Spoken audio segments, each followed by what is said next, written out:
Welcome to Ironic Study.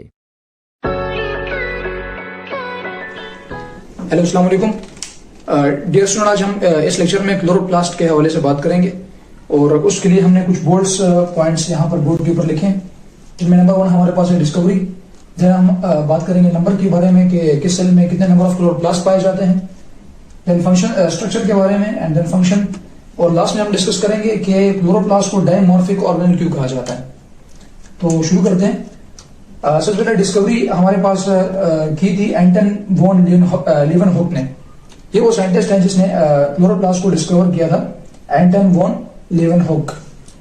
और जो chloroplast का टर्म है, जो क्लोरोप्लास्ट हम जिसे कहते हैं आज, वो दिया था स्किम्पर ने। तो ये बेसिकली इंपॉर्टेंट एमसीक्यूज हैं, लिहाजा आप इसको याद कर लें, काफी टेस्ट में और पेपर्स में पूछ लिए जाते हैं।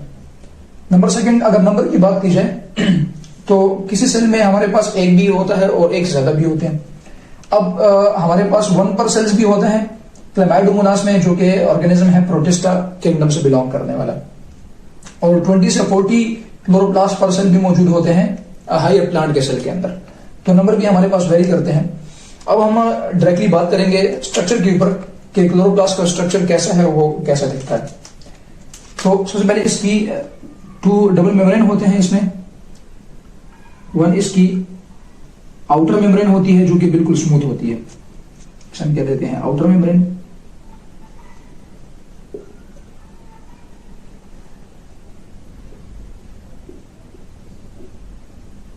इसके बाद इनर मेम्ब्रेन होती है जो स्मूथ होती है। हालांकि माइटोकॉन्ड्रिया के अंदर जो इनर मेम्ब्रेन होती है वो बेसिकली उसमें फोल्डिंग्स होती है, जैसे क्रिस्टा कहते हैं, लेकिन यहां पर आउटर मेम्ब्रेन भी स्मूथ है प्लास्टिड में और इनर मेम्ब्रेन वो भी स्मूथ है प्लास्टिड में। तो inner membrane is also smooth.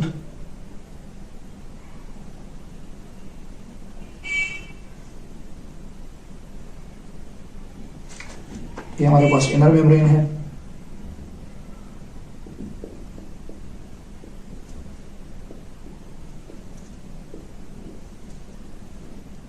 और आप याद रखें कि जो आउटर मेम्ब्रेन होती है इसके पास प्रोटीन्स लेस होते हैं, इट हैज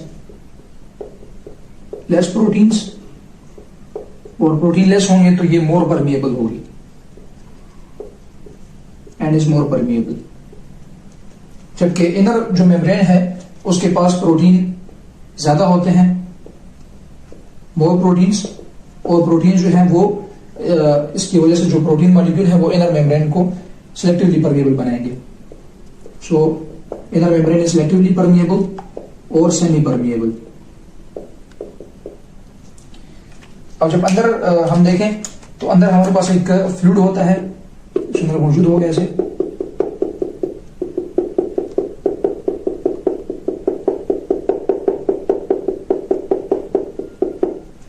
और इस फ्लूइड का नाम है स्ट्रोमा।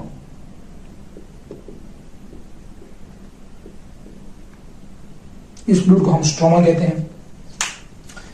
और स्ट्रोमा जो है वो हाईली रिच होता है एंजाइम में, हाईली रिच इन एंजाइम्स।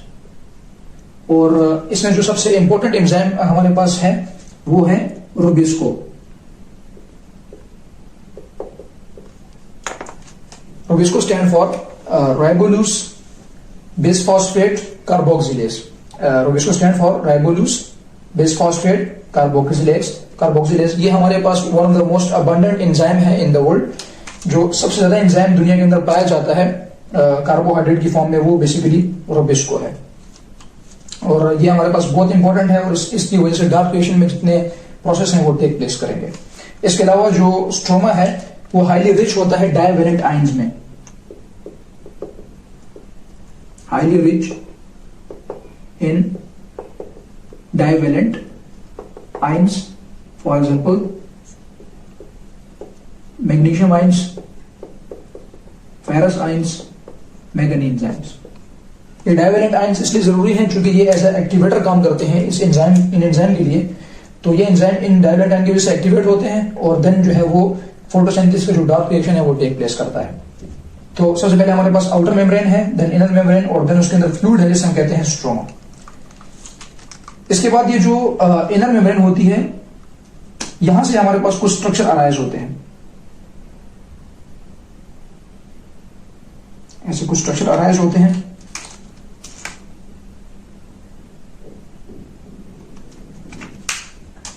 और ये स्ट्रक्चर जो है आगे जाके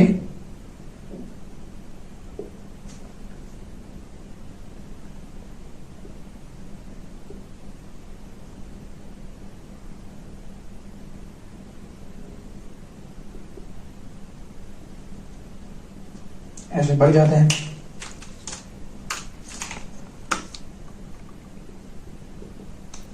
और सिमिलरली यहां से भी कुछ स्ट्रक्चर अराइज होंगे हमारे पास।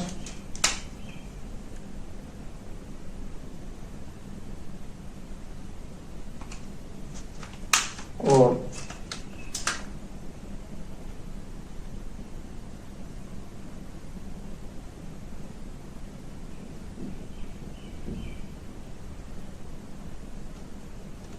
ऐसे और वन मोर स्ट्रक्चर ड्रॉ कर लेते हैं। यहाँ पे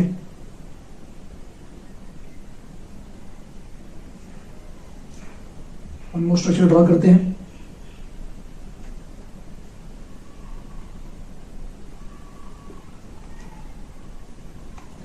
इनको डिफरेंट कलर से ड्रॉ किया है, लेकिन बेसिकली ये एक ही किस्म के स्ट्रक्चर्स होते हैं। ये जो स्ट्रक्चर हैं जो कि इनर मेम्ब्रेन से इन्वेजिनेट कर रहे हैं, इनको हम कहते हैं स्ट्रोमा लेमेलाई, या इनको हम कहते हैं इंटरग्राना।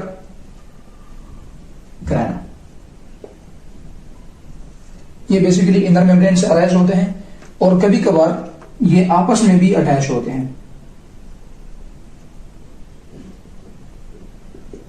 तो हम कहते हैं स्ट्रोमा लेमेलाई और इंटरग्राना। और ये जो स्ट्रक्चर जो आपस में दोनों को कनेक्ट करते हैं, इनको भी स्ट्रोमा लेमेलाई और इंटरग्राना कहते हैं। तो ये भी हमारे पास स्ट्रोमा लेमेलाई है, और ये भी हमारे पास स्ट्रोमा लेमेलाई या इंटरग्राना है, और ये वाला भी हमारे पास स्ट्रोमा लेमेलाई है। अगर इस एक स्ट्रक्चर की बात की जाए तो इस एक का नाम होता है thylakoid membrane.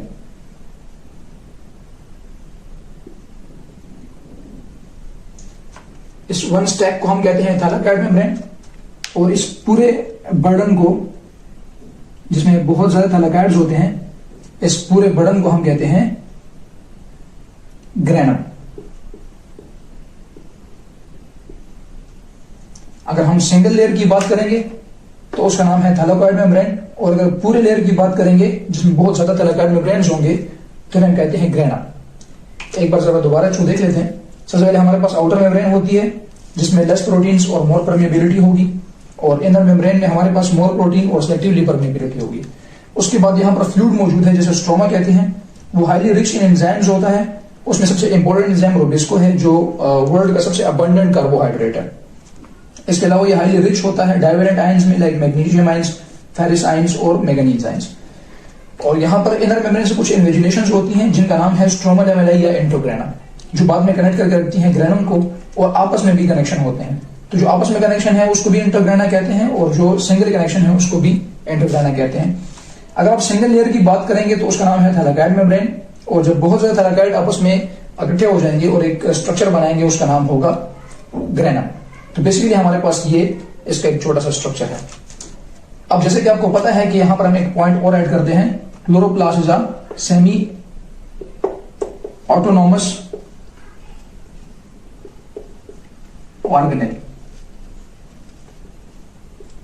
Chloroplast, plastids and mitochondria जो है वो हमारे पास सेमी ऑटोनॉमस ऑर्गेनेल्स हैं। अब सेमी ऑटोनॉमस ऑर्गेनेल्स क्यों कहते हैं इनको? क्योंकि इनके पास डीएनए भी मौजूद होता है, अपना डीएनए, सेल्फ रिप्लिकेटिंग डीएनए होता है, और राइबोसोम्स भी होते हैं। तो प्रोटीन्स भी इनके पास अपनी बनती है, और डीएनए भी मौजूद है जिसकी वजह से ये खुद को रिप्लिकेट कर सकते हैं। लिहाजा इन्हें हम कहते हैं सेमी ऑटोनॉमस ऑर्गेनेल। और जो राइबोसोम्स इनके अंदर होंगे वो बेसिकली 70S राइबोसोम होंगे, और इसको एक और नाम भी देते हैं प्लास्टिडो राइबोसोम।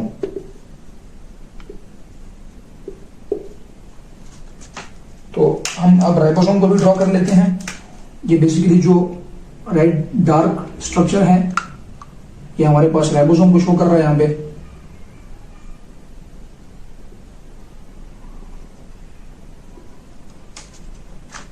अब लेवल कर लेते हैं।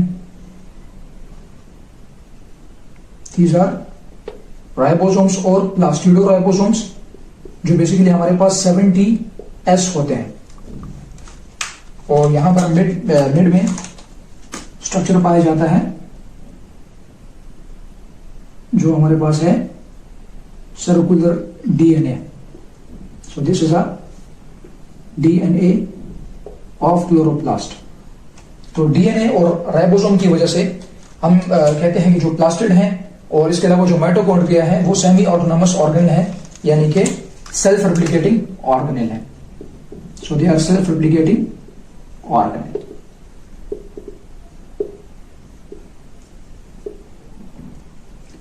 तो अगर कंपोजिशन ऑफ स्ट्रोमा की बात की जाए तो स्ट्रोमा के पास एंजाइम्स भी अवेलेबल हैं, डाइवेलेंट आयंस भी हैं, इसके अलावा ग्रेना भी इसके अंदर मौजूद है और थैलाकॉइड मेम्ब्रेन्स भी इसके अंदर मौजूद है। यहां पर सबसे इंपॉर्टेंट पॉइंट जो इसके बाद ऐड करना है वो ये है कि जो थैलाकॉइड मेम्ब्रेन्स होते हैं, जो सिंगल हमारे पास मेम्ब्रेन की लेयर है ग्रेनम के अंदर, उसके अंदर कुछ पिगमेंट्स पाए जाते हैं जो ग्रीन इन कलर होते हैं। यहां पर इसको ग्रीन कलर से शो कर रहे हैं। तो जो पिगमेंट्स इनके अंदर मौजूद होते हैं वो बेसिकली ग्रीन इन कलर होते हैं। ये तमाम थैलाकॉइड में मौजूद होंगे।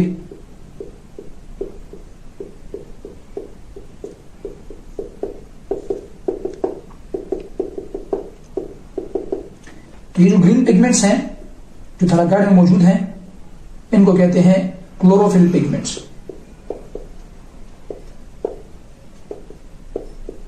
और इन क्लोरोफिल पिगमेंट्स की वजह से चूंकि ग्रीन कलर होते हैं तो हम इसको कहते हैं क्लोरोप्लास्ट। तो ये सिंपल एक क्लोरोप्लास्ट का स्ट्रक्चर है, उसको आप ऐसे ड्रॉ कर सकते हैं। इसके बाद हम क्लोरोप्लास्ट के फंक्शन के ऊपर बात करते हैं कि क्लोरोप्लास्ट का फंक्शन क्या है और वो कैसे फंक्शन परफॉर्म करता है। तो डियर स्टूडेंट, अगर फंक्शन ऑफ क्लोरोप्लास्ट की बात की जाए तो वो हमारे पास है फोटोसिंथेसिस, जो इसका वन ऑफ द बेसिक सबसे इंपॉर्टेंट फंक्शन है। और फोटोसिंथेसिस को दो पार्ट्स में डिवाइड किया गया है। एक उसमें प्रोसेस होता है, उसे कहते हैं लाइट रिएक्शन, और सेकंड जो प्रोसेस है वो है dark reaction. Light reaction, dark reaction दोनों हमारे पास क्लोरोप्लास्ट के अंदर टेक प्लेस करते हैं। सबसे पहले हमारे पास लाइट रिएक्शन होता है जो बेसिकली हमारे पास होता है थैलाकॉइड मेम्ब्रेन्स में, थैलाकॉइड मेम्ब्रेन्स ऑफ क्लोरोप्लास्ट। और जो डार्क रिएक्शन है वो हमारे पास होता है स्ट्रोमा ऑफ द क्लोरोप्लास्ट। तो बेसिकली सबसे इंपॉर्टेंट फंक्शन क्लोरोप्लास्ट का है फोटोसिंथेसिस। उसको दो हिस्सों में तकसीम किया है, light reaction and dark reaction. Light reaction होगा थैलाकॉइड मेम्ब्रेन्स में, हर एक में चूंकि क्लोरोफिल पिगमेंट्स वहां मौजूद हैं, और डार्क रिएक्शन हमारे पास होगा स्ट्रोमा में। सेकंड फंक्शन इसका यह है कि चूंकि इनके पास अपना डीएनए अवेलेबल है, राइबोसोम भी अवेलेबल है, लिहाजा chloroplast helps in cytoplasmic inheritance.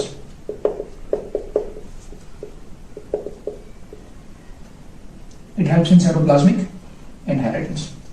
तो ये इसके टू इंपॉर्टेंट फंक्शन है, number 1 photosynthesis and number 2 is cytoplasmic inheritance. अब सबसे लास्ट में हम ऐड करेंगे कि क्लोरोप्लास्ट को डायमॉर्फिक ऑर्गेनल्स क्यों कहा जाता है। तो सवाल ऐसे हम देख लेते हैं। डायमॉर्फिक ऑर्गेनल, डाई कहते हैं टू को और मॉर्फिक कहते हैं शेप को। So dimorphic organelles mean two shape organelle. तो chloroplast basically two shapes organelle है हमारे पास, इसके दो शेप होते हैं। तो वो हमारे पास कौन कौन से हैं? Number 1 is granal chloroplast and number 2 is a granal chloroplast. जो ग्रेनल क्लोरोप्लास्ट हैं ये हमारे पास वो प्लास्टिड होंगे जिनके पास ग्रेनम मौजूद है, हैव ग्रेना। ये हमारे पास ग्रेना का स्ट्रक्चर है, तो इनके पास ग्रेना मौजूद होता है। और इसके अलावा दे आल्सो हैव इंटरग्रेना। तो जिस क्लोरोप्लास्ट में इंटरग्रेना एज वेल एज ग्रेना मौजूद होगा उस क्लोरोप्लास्ट का नाम होगा ग्रेनल क्लोरोप्लास्ट, और जिस क्लोरोप्लास्ट में ग्रेना एब्सेंट होगा उसे कहेंगे agranal chloroplast. Do not have grana, have inter grana. तो बेसिकली हमारे पास जो ग्रेनुल क्लोरोप्लास्ट हैं उनमें ग्रेना अवेलेबल होता है, इंटरग्रेना भी अवेलेबल होता है, और ए ग्रेनुल क्लोरोप्लास्ट में ग्रेना अवेलेबल नहीं होता और इंटरग्रेना अवेलेबल होता है।